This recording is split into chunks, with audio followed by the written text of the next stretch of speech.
Agora vimos a história de Jesus como ela é contada no Evangelho de Lucas. Começa com a chegada de um rei improvável, nascido em circunstâncias pobres e humildes. Em seguida, vemos Jesus como um mestre, um profeta. Ele percorreu Israel chamando as pessoas para um modo de vida radical, onde inimigos se tornam amigos, os pobres são cuidados e as pessoas encontram perdão por seus erros. Ele foi de cidade em cidade, convidando as pessoas a segui-lo e a viver sob o reinado de Deus dessa maneira não convencional. Ele fez muitos sinais e maravilhas. Muitos israelitas começaram a esperar que ele salvasse Israel das mãos dos romanos e estabelecesse um novo reino de paz e justiça. Em resumo, ele estabeleceria o reino de Deus. Os líderes religiosos da época também esperavam o reino de Deus, mas para eles a mensagem de Jesus era uma ameaça. Eles esperavam ganhar poder e prestígio quando tudo isso acontecesse, mas Jesus disse que o reino de Deus pertencia aos pobres, aos excluídos, e que o verdadeiro poder estava em servir aos outros em amor. Esse conflito se intensificou quando Jesus, enquanto em Jerusalém, interrompeu os sacrifícios do templo e chamou os líderes de Israel de ladrões.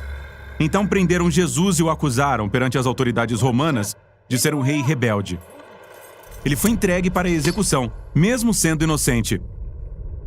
Então ele foi levado para fora da cidade e morto por causa de acusações falsas.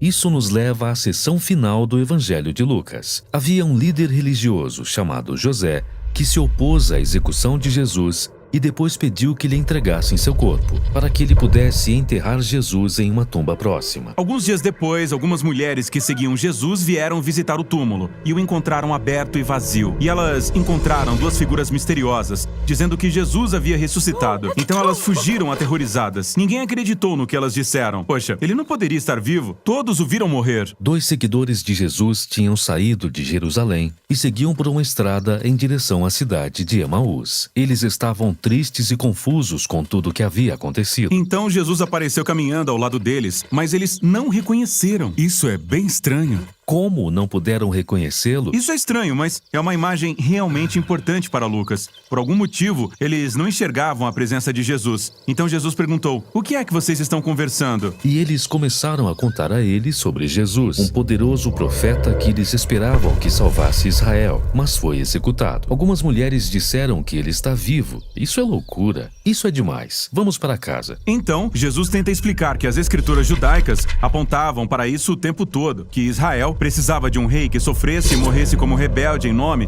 daqueles que realmente eram rebeldes. E então, ele seria justificado por sua ressurreição, para que pudesse dar vida verdadeira àqueles que a aceitassem. Ainda assim, não fazia sentido. Eles continuavam confusos. O que leva à cena em que eles se sentam à mesa para fazer uma refeição com Jesus. Ele pega o pão, dá graças, parte o pão e dá a eles, exatamente como fez na última ceia. Esta é a imagem do corpo ferido, sua morte na cruz. E no momento em que eles pegam o pão partido, seus olhos se abrem para ver Jesus.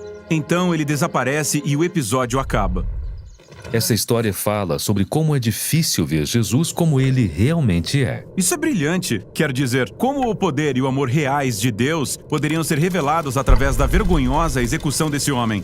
Como um homem humilde pode se tornar o rei do mundo através da fraqueza e do alto sacrifício. É muito difícil enxergar isso, mas essa é a mensagem do Evangelho de Lucas. É preciso uma transformação na sua imaginação para conseguir ver e aceitar o reino de cabeça para baixo de Jesus. O Evangelho de Lucas termina com Jesus e todos os seus discípulos juntos, fazendo outra refeição. E todos ficaram malucos com seu corpo ressuscitado. Quer dizer, ele era humano como todo mundo, mas ele também era mais que isso. Sim, ele passou pela morte e saiu do outro lado uma nova criatura que falava e andava. Então Jesus diz que dará a eles o mesmo poder divino que o sustentou, para que possam sair e compartilhar as boas novas do reino de Deus com outras pessoas. Depois disso, Lucas diz que Jesus foi levado para o céu. Essa partida de Jesus foi bem legal, mas por que desaparecer no céu? No Antigo Testamento, o céu é onde fica o trono de Deus. Ele está acima de tudo. Portanto, esta é a maneira de Lucas mostrar que Jesus foi entronizado como Rei divino do mundo inteiro.